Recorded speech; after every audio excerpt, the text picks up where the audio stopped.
ನಮಸ್ಕಾರ, ನೀವು ನೋಡ್ತಾ ಇದ್ದೀರಾ ಸರಳ ಜೀವಿ ಜಿ ನಾಯಕ್ ಯೂಟ್ಯೂಬ್ ಚಾನಲ್. ಸ್ನೇಹಿತರೆ, ಮೊಟ್ಟ ಮೊದಲನೇದಾಗಿ ತಮ್ಮೆಲ್ಲರಿಗೂ ಧನ್ಯವಾದಗಳನ್ನು ತಿಳಿಸ್ತೇನೆ. ಯಾಕಂತಂದ್ರೆ ನನ್ನ ವಿಡಿಯೋವನ್ನು ಇಷ್ಟಪಟ್ಟು ಸಪೋರ್ಟ್ ಮಾಡ್ತಾ ಇದ್ದೀರಾ, ಅದಕ್ಕೆ ತಮ್ಮೆಲ್ಲರಿಗೂ ಧನ್ಯವಾದಗಳನ್ನು ಹೇಳ್ತಾ ಈ ವಿಡಿಯೋವನ್ನ ಶುರು ಮಾಡ್ತಾ ಇದ್ದೀನಿ. ಸ್ನೇಹಿತರೆ, ಇವತ್ತಿನ ವಿಡಿಯೋದಲ್ಲಿ ಕೇಸರಿ ನಂದನ, ಆಂಜನೇಯ, ವಾಯುಪುತ್ರ ಹೀಗೆ ನಾನಾ ಹೆಸರುಗಳಿಂದ ಕರೆಯುವ ಶಿವನ ಅವತಾರವೆಂದು ಪರಿಗಣಿಸಲಾಗುವ ಹನುಮಂತನು ಶ್ರೀರಾಮನ ಪರಮಭಕ್ತ. ಲಂಕೆಯಿಂದ ಸೀತೆಯನ್ನು ಸುರಕ್ಷಿತವಾಗಿ ಮರಳಿ ತರುವಲ್ಲಿ ಪ್ರಮುಖ ಪಾತ್ರಧಾರಿ. ಶ್ರೀರಾಮನಿಗಾಗಿ ಹನುಮಂತನು ತೋರಿಸುವ ಪ್ರೀತಿ ನಿಸ್ವಾರ್ಥ ಸೇವೆ, ಶ್ರದ್ಧಾ ಮತ್ತು ಭಕ್ತಿಯಿಂದ ಕೂಡಿರುತ್ತದೆ. ತನ್ನ ಯಜಮಾನನಿಗಾಗಿ ಪ್ರಾಣವನ್ನು ಕೊಡಲು ಲೆಕ್ಕಿಸದ ಮಹಾನ್ ವೀರನೀತ, ತ್ಯಾಗಮಯೀ ಈತ. ತನ್ನ ಎದೆಯನ್ನೇ ಸೀಳಿ ತನ್ನ ನಿಷ್ಠಾವಂತ ಭಕ್ತಿಯನ್ನು ಮೆರೆದ ತ್ಯಾಗವಂತ. ಹಿಂದೂ ಧರ್ಮದಲ್ಲಿ ಮಾತ್ರವಲ್ಲದೆ ಜೈನ ಮತ್ತು ಬೌದ್ಧ ಧರ್ಮದಲ್ಲೂ ಗುರುತಿಸಿಕೊಂಡಿರುವ ಹನುಮಂತ, ವಾಯುಪುತ್ರ, ಆಂಜನೇಯ. ಇಂತಹ ಆಂಜನೇಯನ ಕುರಿತಾದ ಅದ್ಭುತವಾದ ಸಂಗತಿಗಳನ್ನು ನಿಮಗೆ ತಿಳಿಸ್ತಾ ಇದ್ದೀನಿ. ಬನ್ನಿ ಹಾಗಾದ್ರೆ ವಿಡಿಯೋನ ಶುರು ಮಾಡೋಣ. ಸ್ನೇಹಿತರೆ, ಹನುಮಂತನು ಶಿವನ ಅವತಾರವೆಂದು ಶಿವಪುರಾಣದಲ್ಲಿದೆ. ರಾವಣನನ್ನು ಸೋಲಿಸಲು ವಿಷ್ಣು ರಾಮನ ಅವತಾರವನ್ನು ತಾಳಿದಾಗ ಶಿವನು ಹನುಮಂತನ ಅವತಾರವನ್ನು ತಾಳುತ್ತಾನೆ. ಹನುಮಂತನು ತನ್ನ ಜೀವನದುದ್ದಕ್ಕೂ ರಾಮನ ಸೇವೆಯನ್ನು ಮಾಡುತ್ತಾನೆ. ಹನುಮಂತನು ಯಾವಾಗಲೂ ರಾಮನಿಗೆ ಸಹಕರಿಸಲು ಕಾರಣವೇನು ಗೊತ್ತಾ? ಯಾಕೆಂದರೆ ವಿಷ್ಣು ಮತ್ತು ಶಿವನು ಪರಸ್ಪರ ಅಸ್ತಿತ್ವವನ್ನು ಹೊಂದಿದವರು. ವಿಷ್ಣು ಹಾಗೂ ಶಿವ ಯಾವಾಗಲೂ ಜೊತೆಯಾಗಿಯೇ ಇರುತ್ತಾರೆ. ಶಿವ ಮತ್ತು ವಿಷ್ಣು ಒಂದೇ ಕಾಸ್ಮಿಕ್ ಶಕ್ತಿಯ ದೈವಿಕ ರೂಪದಲ್ಲಿದ್ದು ಅನೇಕ ರೂಪಗಳಲ್ಲಿ ಜೊತೆಯಾಗಿಯೇ ಇರುತ್ತಾರೆ. ವಿಷ್ಣು ಮೋಹಿನಿ ಅವತಾರವನ್ನು ತಾಳಿ ಶಿವನೊಂದಿಗೆ ಪ್ರಚೋದಿಸಲ್ಪಟ್ಟಾಗ ಹನುಮಂತನು ಜನಿಸಿದನೆಂದು ಹೇಳಲಾಗುತ್ತದೆ. ಪುರಾಣಗಳಲ್ಲಿ ಹೇಳಿರುವಂತೆ ಹನುಮಂತನ ತಾಯಿ ದೇವಿ ಅಂಜನಾ, ಈಕೆಯನ್ನು ಪಂಜಿಕಾಸ್ಥಲ ಎನ್ನುವ ಶಾಪಗ್ರಸ್ತ ಆಕಾಶ ಕಾಲ್ಪನಿಕ ಎಂದು ಹೇಳಲಾಗುತ್ತದೆ. ಈಕೆಯ ಕೆಲವು ತಪ್ಪುಗಳಿಂದ ಶಾಪಕ್ಕೆ ಒಳಗಾಗಿ ಮಂಗಗಳ ರಾಜಕುಮಾರಿಯಾಗಿ ಜನಿಸುತ್ತಾಳೆ. ಅವಳು ಶಾಪಕ್ಕೆ ಒಳಗಾಗುವ ಸಂದರ್ಭದಲ್ಲಿ ನೀನು ಜೀವನದಲ್ಲಿ ಯಾವುದಾದರೊಂದು ಅವತಾರಕ್ಕೆ ಜನ್ಮದಾತೆಯಾದರೆ ಮಾತ್ರ ನೀನು ಶಾಪದಿಂದ ಮುಕ್ತಿ ಹೊಂದುವೆ ಎಂದು ಹೇಳಲಾಗಿರುತ್ತದೆ.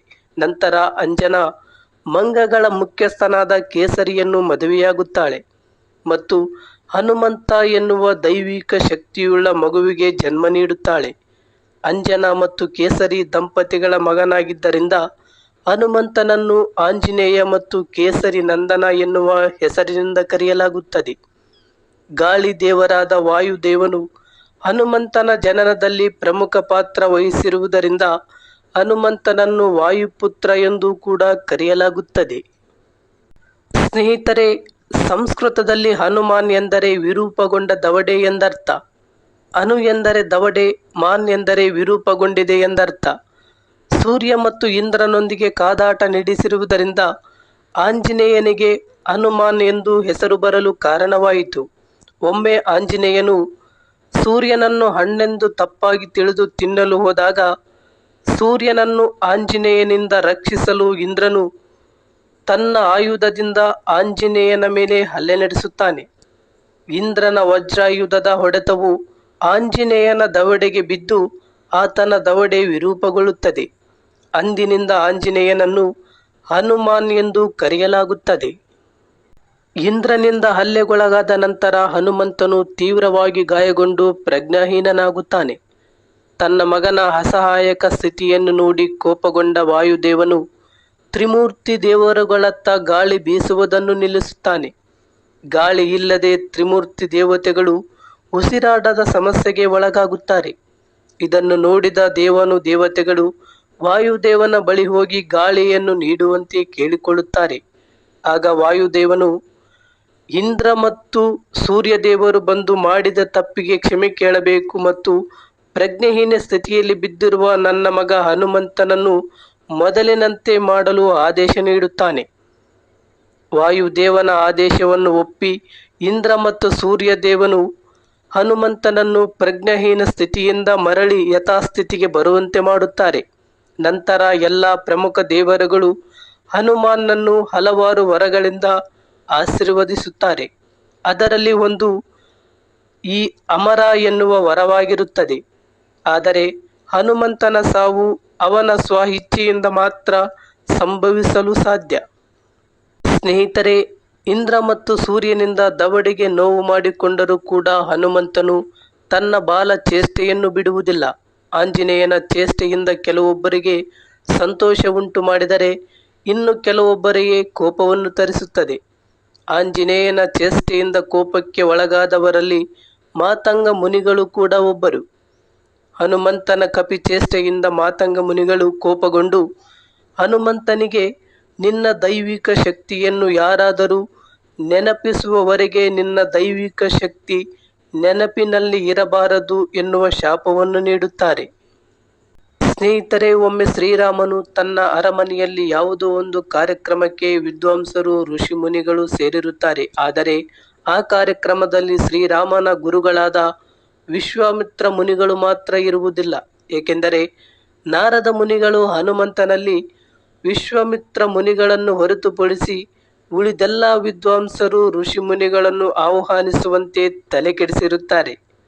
ಅದರಂತೆಯೇ ಹನುಮಂತನು ವಿಶ್ವಾಮಿತ್ರ ಮುನಿಗಳನ್ನು ಹೊರತುಪಡಿಸಿ ಉಳಿದೆಲ್ಲರನ್ನೂ ಆಹ್ವಾನಿಸಿರುತ್ತಾನೆ. ಇದರಿಂದ ಕೋಪಗೊಂಡ ವಿಶ್ವಾಮಿತ್ರರು ತನಗೆ ಅಗೌರವ ಮಾಡಿರುವುದಕ್ಕೆ ಶ್ರೀರಾಮನಲ್ಲಿ ಹನುಮಂತನಿಗೆ ಮರಣದಂಡನೆ ವಿಧಿಸುವಂತೆ ಆದೇಶವನ್ನು ನೀಡುತ್ತಾರೆ. ವಿಶ್ವಾಮಿತ್ರರು ಶ್ರೀರಾಮನ ಗುರುಗಳಾಗಿದ್ದರಿಂದ ಗುರುಗಳ ಮಾತು ಪಾಲಿಸಲೇಬೇಕಾಗಿತ್ತು. ಆದ್ದರಿಂದ ಶ್ರೀರಾಮನು ಮರುದಿನ ಮೈದಾನದಲ್ಲಿ ಹನುಮನ ತಲೆಯನ್ನು ಕತ್ತರಿಸಲು ಬಾಣಗಳನ್ನು ಹೂಡುತ್ತಾನೆ. ಆದರೆ ಯಾವುದೇ ಬಾಣಗಳು ಹನುಮಂತನನ್ನು ಏನು ಮಾಡುವುದಿಲ್ಲ. ಏಕೆಂದರೆ ಹನುಮಂತನು ಆ ಸಂದರ್ಭದಲ್ಲಿ ಶ್ರೀರಾಮ ಎನ್ನುವ ರಾಮನಾಮವನ್ನು ಜಪಿಸುತ್ತಿರುತ್ತಾನೆ. ಇದರಿಂದ ಮನನೊಂದ ನಾರದರು ತನ್ನ ತಪ್ಪನ್ನು ಒಪ್ಪಿಕೊಂಡು ಕ್ಷಮೆಯನ್ನು ಕೇಳುತ್ತಾರೆ. ಸ್ನೇಹಿತರೆ, ಒಂದು ದಿನ ಕುತೂಹಲದಿಂದ ಹನುಮಂತನು ಸೀತಾಮಾತೆಯ ಬಳಿ ಬಂದು, ಮಾತೆ, ನೀವು ಹಣೆಗೆ ಕುಂಕುಮ ಅಥವಾ ಸಿಂಧೂರವನ್ನು ಯಾಕೆ ಇಟ್ಟುಕೊಳ್ತೀರಿ ಎಂದು ಕೇಳ್ತಾನೆ. ಆಗ ಸೀತೆಯು ತನ್ನ ಗಂಡ ಎಂದರೆ ನಿಮ್ಮ ಯಜಮಾನರ ಆಯಸ್ಸು ಹೆಚ್ಚಾಗಲೆಂದು ಉತ್ತರಿಸುತ್ತಾರೆ. ಇದರಿಂದ ಹನುಮಂತನು ಪ್ರಭಾವಿತನಾಗಿ ರಾಮನ ಮೇಲಿನ ಪ್ರೀತಿಯಿಂದ ಸಿಂಧೂರವನ್ನಿಟ್ಟುಕೊಂಡರೆ ನನ್ನ ಸ್ವಾಮಿಗೆ ಸಂತೋಷ, ಆಯಸ್ಸು ಹೆಚ್ಚಾಗುತ್ತದೆ ಎಂದು ತಿಳಿದು ತನ್ನ ಸಂಪೂರ್ಣ ದೇಹಕ್ಕೆ ಸಿಂಧೂರವನ್ನು ಹಚ್ಚಿಕೊಳ್ಳುತ್ತಾನೆ. ಆದ್ದರಿಂದ ಇಂದಿಗೂ ಕೂಡ ಹನುಮಂತನ ವಿಗ್ರಹವನ್ನು ಸಿಂಧೂರದಿಂದ ಅಲಂಕರಿಸಲಾಗುತ್ತದೆ. ಮಹಾಭಾರತದಲ್ಲಿ ಹೇಳಿದಂತೆ ರಾಮಾಯಣ ಕಾಲದ ಹನುಮಂತನು ಮಹಾಭಾರತ ಯುದ್ಧಕ್ಕೂ ಮೊದಲು ಭೀಮನನ್ನು ಭೇಟಿಯಾಗಿದ್ದನು ಎನ್ನಲಾಗಿದೆ. ಒಮ್ಮೆ ಭೀಮನು ತನ್ನ ಪತ್ನಿ ದ್ರೌಪದಿಯ ಆಸೆಯ ಮೇರೆಗೆ ಸೌಗಂಧಿಕ ಎನ್ನುವ ಆಕಾಶದ ಹೂವನ್ನು ತರಲು ಹೋಗಿರ್ತಾನೆ. ದಾರಿಯಲ್ಲಿ ಭೀಮನು ಮರದ ಮೇಲೆ ವಿಶ್ರಾಂತಿ ಪಡೆಯುತ್ತಿದ್ದ ಕೋತಿಯನ್ನು ನೋಡ್ತಾನೆ. ಆ ಕೋತಿಯು ಭೀಮನು ನಡೆಯುವ ದಾರಿಗೆ ತನ್ನ ಬಾಲದಿಂದ ಅಡ್ಡಗಟ್ಟುತ್ತದೆ. ಇದರಿಂದ ಕೋಪಗೊಂಡ ಭೀಮನು ಕೋತಿಯ ಬಳಿ ಬಾಲವನ್ನು ಸರಿಸುವಂತೆ ಹೇಳ್ತಾನೆ. ಆಗ ಆ ಕೋತಿಯು, ನೀನೇ ಬೇಕಾದರೆ ತನ್ನ ಬಾಲವನ್ನು ಬದಿಗಿಟ್ಟು ನಂತರ ಹೋಗು ಎಂದು ಹೇಳುತ್ತದೆ. ಆಗ ಭೀಮನು ಎಷ್ಟೇ ಪ್ರಯತ್ನಿಸಿದರೂ ಆ ಕೋತಿಯ ಬಾಲವನ್ನು ಸರಿಸಲು ಸಾಧ್ಯವಾಗುವುದಿಲ್ಲ. ಇದರಿಂದ ಈ ಕೋತಿ ಸಾಮಾನ್ಯ ಕೋತಿಯಲ್ಲ ಎಂದು ತಿಳಿದ ಭೀಮನು ಕೋತಿಯನ್ನು ಯಾರೆಂದು ವಿಚಾರಿಸುತ್ತಾನೆ. ಆಗ ಕೋತಿಯು, ನಾನು ರಾಮನ ಬಂಟ ಹನುಮಂತ, ನಾವಿಬ್ಬರು ವಾಯುಪುತ್ರರು, ನೀನು ನನ್ನ ಸಹೋದರನೆಂದು ಸಂಬಂಧದ ಬಗ್ಗೆ ತಿಳಿಸುತ್ತದೆ. ರಾಮನು ತನ್ನ ಮೃತ್ಯುವಿನ ಸಮಯದಲ್ಲಿ ಯಮನನ್ನು ಕರೆಯುತ್ತಾನೆ. ಆದರೆ ತನ್ನ ಬಂಟ ಹನುಮಂತನು ಯಾವತ್ತೂ ಕೂಡ ಯಮನಿಗೆ ತನ್ನನ್ನು ಮುಟ್ಟಲು ಬಿಡುವುದಿಲ್ಲ ಎಂಬುದು ರಾಮನಿಗೆ ತಿಳಿದಿತ್ತು. ಆದ್ದರಿಂದ ರಾಮನು ಉಪಾಯ ಮಾಡಿ ರಾಮನನ್ನು ಪಾತಾಳ ಲೋಕದಲ್ಲಿದ್ದ ತನ್ನ ಉಂಗುರವನ್ನು ತರುವಂತೆ ಹೇಳಿ ಕಳಿಸುತ್ತಾನೆ. ಪಾತಾಳ ಲೋಕದಲ್ಲಿ ವಾಸುಕಿಯು ಹನುಮಂತನಿಗೆ ಉಂಗುರವನ್ನು ಹುಡುಕಲು ಸಹಕರಿಸುತ್ತದೆ. ಇದೆಲ್ಲವೂ ಕೂಡ ರಾಮನ ಉಪಾಯವಾಗಿತ್ತು. ಸ್ನೇಹಿತರೆ, ಇದಾಗಿತ್ತು ಕೇಸರಿ ನಂದನ ಆಂಜನೇಯ ವಾಯುಪುತ್ರ ಹನುಮಂತನ ಕುರಿತಾದ ಅದ್ಭುತ ಸಂಗತಿಗಳು. ಸ್ನೇಹಿತರೆ, ಈ ಸಂಗತಿ ನಿಮಗೆ ಇಷ್ಟ ಆಗಿದ್ರೆ ಲೈಕ್ ಮಾಡಿ, ಕಾಮೆಂಟ್ ಮಾಡಿ. ಯಾರೆಲ್ಲ ನನ್ನ ಚಾನೆಲ್ ಹೊಸದಾಗಿ ನೋಡ್ತಾ ಇದ್ದೀರಾ ಸಬ್ಸ್ಕ್ರೈಬ್ ಆಗಿ. ಇಂತಹ ಮತ್ತಷ್ಟು ಮಾಹಿತಿಯೊಂದಿಗೆ ಬರ್ತೀನಿ. ಅಲ್ಲಿಯವರೆಗೂ ನೋಡ್ತಾ ಇರಿ ಸರಳ ಜೀವಿ ಜಿ ನಾಯಕ್ ಯೂಟ್ಯೂಬ್ ಚಾನೆಲ್.